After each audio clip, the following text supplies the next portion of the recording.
PJ Haggerty is considered by many to be the best available guard in the transfer portal. The 6'4" guard can score from anywhere on the court, and it's no surprise that a slew of top 25 programs are after him. But to get his services, they're going to have to drop a major bag. So get ready, because today we're diving into the game film and seeing if he's worth that alleged $4 million price tag.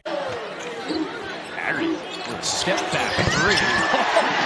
PJ is a true three-level scorer, and to illustrate that, we'll start off from looking at his shots from behind the arc. He was a steady shooter for the Tigers last year, so he shot on the whole 36% from behind the arc.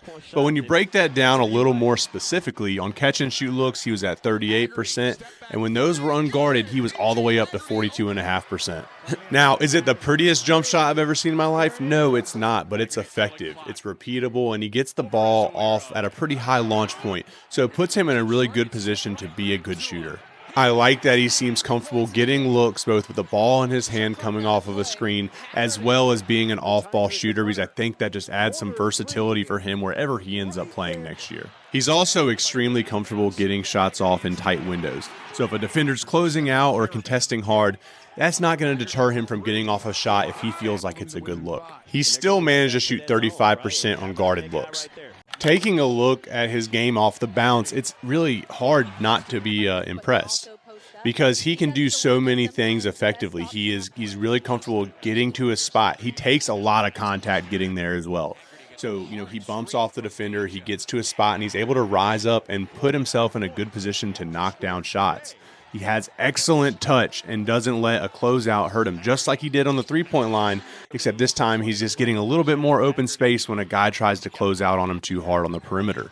Looking at the statistics, it bears out that he was a good shooter off the dribble. In total, shot about 42.5%, which is a really respectable number considering this is a counterpunch for him, and really the in-between game between when he gets to the rim and when he shoots threes. So it just makes him extremely dynamic, because you can never be sure what his launch point is going to be as a defender.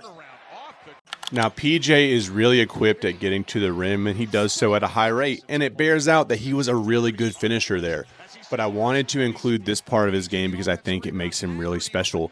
He has an exceptional touch of getting the ball off in difficult ways and floating it up to the rim. Guys who are high-level scorers just always seem to have this knack, and he certainly does. I just think it's a bailout in a lot of ways, but it makes him really good and really special just because, again, as a defender, you don't know where that ball is coming out of his hand. You don't know if he's attacking the backboard or if he's going to pull up and kind of get a floater off in the middle of the lane. So as a help defender as well, it puts you on skates a bit because you don't know when to commit, when to try to jump and block the shot, and it puts you in no man's land. So I think this is a huge part of his game. Now, I do want to touch briefly on PJ Haggerty as a defender. Now, do I think he is a lockdown on-ball defender? Not really. I don't think that's his strength. But what I think is a strength for him is that he has very active hands. He has a knack for poking the ball free, for being smart with his reaches. He led Memphis with 62 steals last year. So I think that's a plus for him. He's someone that can be opportunistic on the defensive end of the court, use some of his athleticism to be in the lane and be a bit of a ball hawk. I think that profiles more as a strength for him than a lockdown on-ball type of guy. But either way, I think it puts him in a spot to really be able to contribute as a team defender and as a plus overall defender when you look at the larger scheme of things. It should be a feather in his cap. So what are my final thoughts on PJ Haggerty? Well, I think that he is certainly the most talented scorer that's available in the transfer portal right now. I think that teams are going to have to break the bank as far as their NIL budgets go to get him. But for the right circumstance, he could be worth that if your program has the money to spend on that. Again, he is a dynamic scorer. He can put the ball in places that many just simply cannot do. And he's going to be someone that makes your offense just tick a whole lot better with him in it. I think there's not a lot of circumstances that he would go into that he wouldn't fit right into, and will be a tailor-made fit for most tournament hopefuls next year. So that could be a lot of teams. That could be an Ole Miss or an Alabama. I know Kansas is in hot pursuit, but let me know what you think. Where do you think he's going to end up going? Feel free to drop a comment if you think he's going to the school that you cheer for.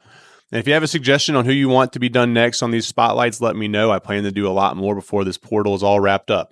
But as always, I thank you for being here today, and I'll see you on the next one.